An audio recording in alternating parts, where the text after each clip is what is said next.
Morning, guys. We have the Dodge Journey RT today that I'm doing a little, 120,000 mile review on.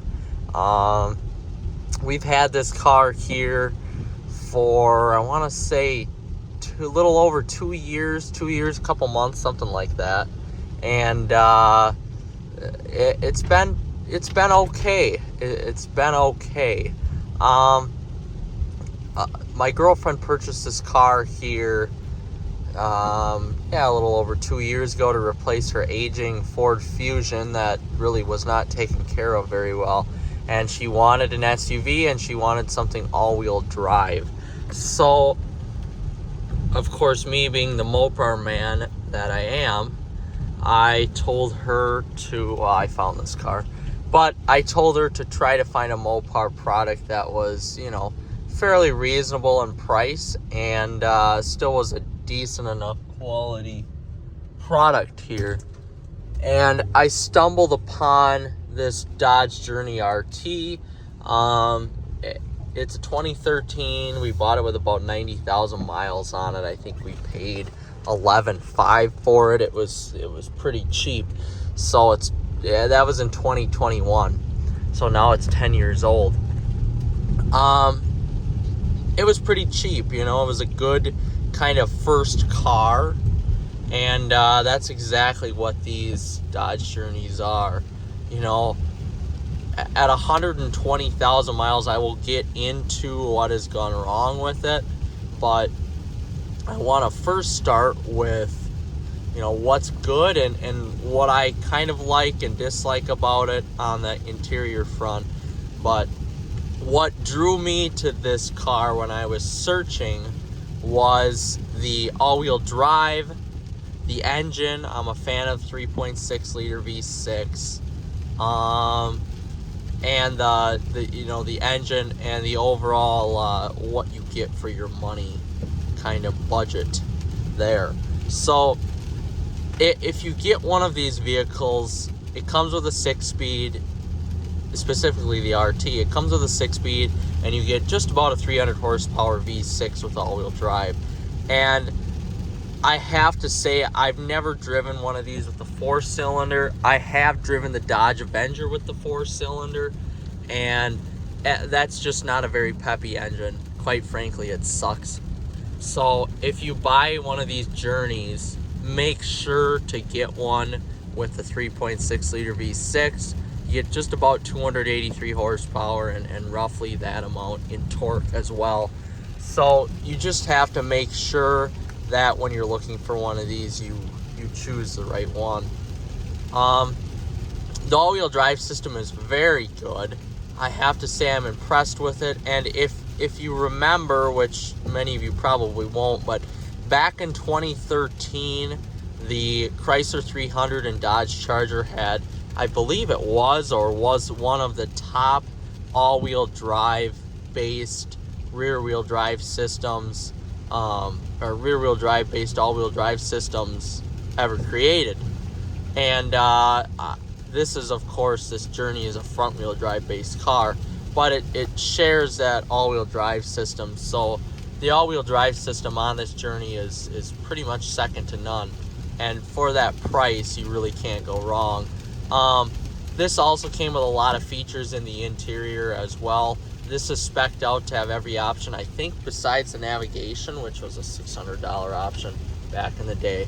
But this came with heated seats, heated steering wheel for the front, this awesome Uconnect 8.4-inch system, a nice little digital display up front, a sunroof, LED lights actually for the reading lamps, all leather seating, red stitching, which you can't see right now, and a DVD system for the back passengers. And that's quite loaded. And we only paid, I think, around $11,500 for it, so it wasn't bad. And we put on just about 30,000 miles since we got it, so she does drive quite a bit. just about 12 to 15,000 miles a year. And it's been good.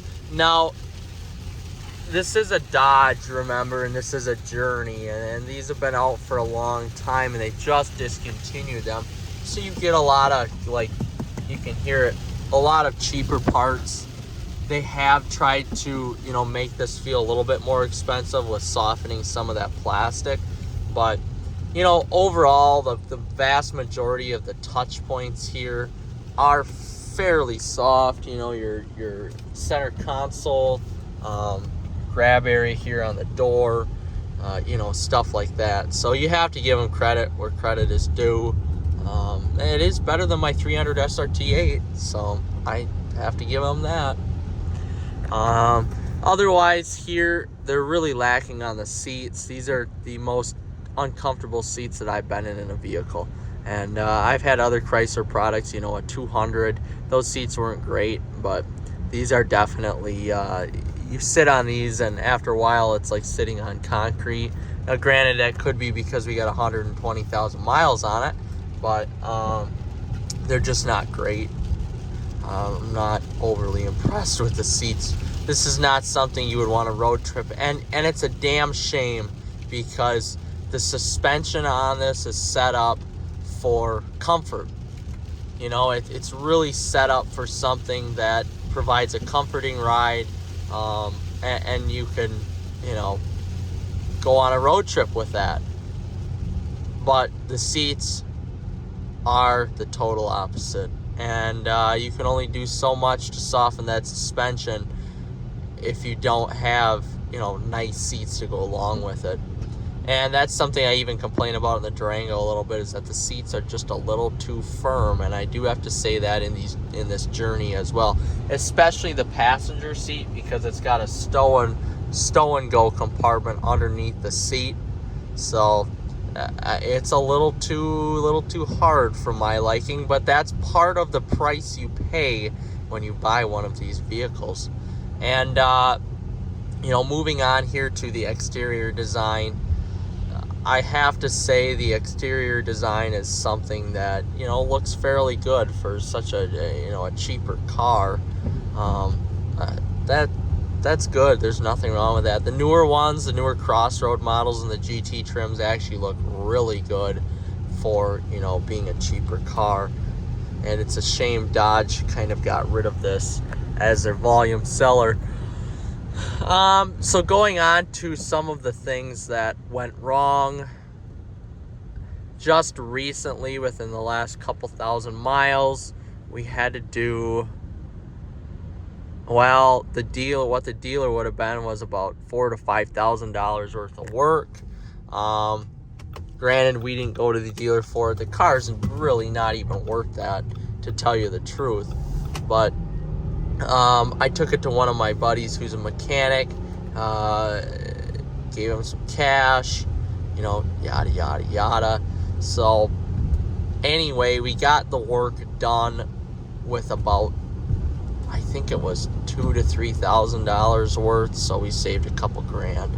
And so what needed to be done here, and this is total money spent, what needed to be done? Well, the rear passenger knuckle was basically worn out, so it was causing the tire to sit at a way that it was getting basically abrasion on the spring or the actual knuckle itself.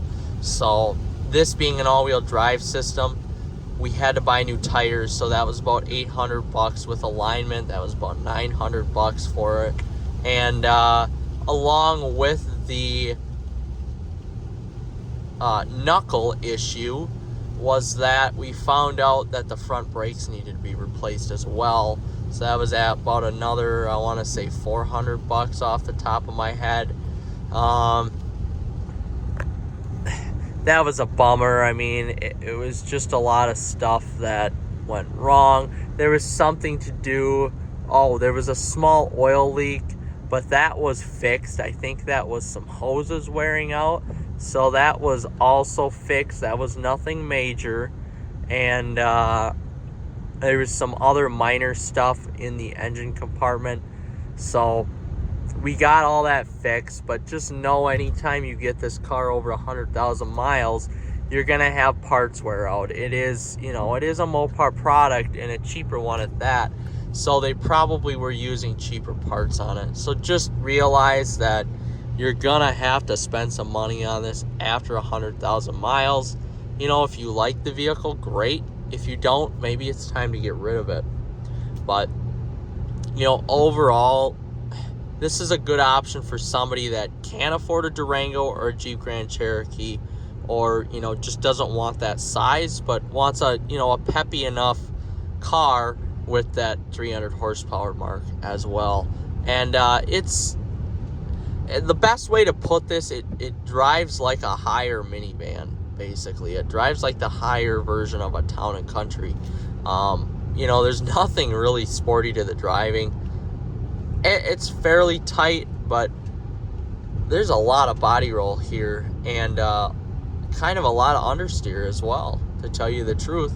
Not much oversteer. And I've driven this around some corners a little bit faster, but a lot of body roll, a lot of understeer on this here. Transmission is okay. I've had the 6-speed before in the 200. It's fine. It does the job. It's nothing, special by any means. It's not a ZF 8-speed that they put in their cars now, but it's good enough to get the job done, and you will be happy with it. The brakes are pretty heavily assisted, so you feel like you got some Brembos on this baby, which is kind of cool, even though you don't. And it's a peppy vehicle, it's peppy off the line. It gets that naturally aspirated torque. Where you kind of lose it is up in the rev range a little bit. The low end torque is nice with this engine, but you kind of have to really rev it out in order to get that horsepower out of it. So overall, though, I didn't get that. Could you try? The infotainment is perfect. Chrysler's 8.4-inch Uconnect is probably the best infotainment system out there in terms of ease of use, and this doesn't even have the navigation. And this is one other thing that I have to love about the vehicle. So I had this 8.4-inch Uconnect in both of my older Ram trucks. I love it. The only thing I don't like about it in this vehicle is that there's no option for the heated seat button or heated steering wheel button, which is fine. It is what it is. This doesn't pick up a lot of fingerprints. The button, a lot of cars use a lot of buttons. This, and fitting in with all the other Chrysler, Dodge, Ram, Jeep products, does not use a lot of buttons. And that's what I appreciate about it. There's not a lot of clutter. It's not something that's going to distract you when you're driving to where you're going to get in an accident. And I appreciate that a lot. That's probably, honestly, one of my favorite parts of the vehicle is the center stack right here. It's just so clean and looks so good for a car of this price range. And this little digital display here that has a lot of information, a lot of digital readouts, engine temperature, or coolant temperature, oil temperature, stuff like that, which I think is pretty cool. So overall here, I have to say, the Dodge Journey is definitely a great car for somebody, in our situation where we need an SUV, but we're not ready to step up to that Jeep Grand Cherokee or Dodge Durango yet. And I have to say, I don't mind the car. I don't drive it as I have a truck or a 300 SRT8, but this isn't like putting me in a Honda CR-V or like a Toyota RAV4 or some vehicle I would never be seen in ever, for sure. It's a good old-fashioned American SUV, and a lot of you would save a lot of money here if you went with one of these instead of a different Toyota or Honda. So overall, it's been great. Would buy again, if we were in the same situation. Definitely wouldn't get anything else. It's a good car. It doesn't do anything showy. It doesn't do anything fancy, but it gets the job done with features that you will appreciate. and we'll leave you satisfied after you get rid of the vehicle and go on to something else. So hope this review helps, guys, and if you like the channel, if you watch any of my other stuff, comment, like, and subscribe, and you'll get some new videos every week.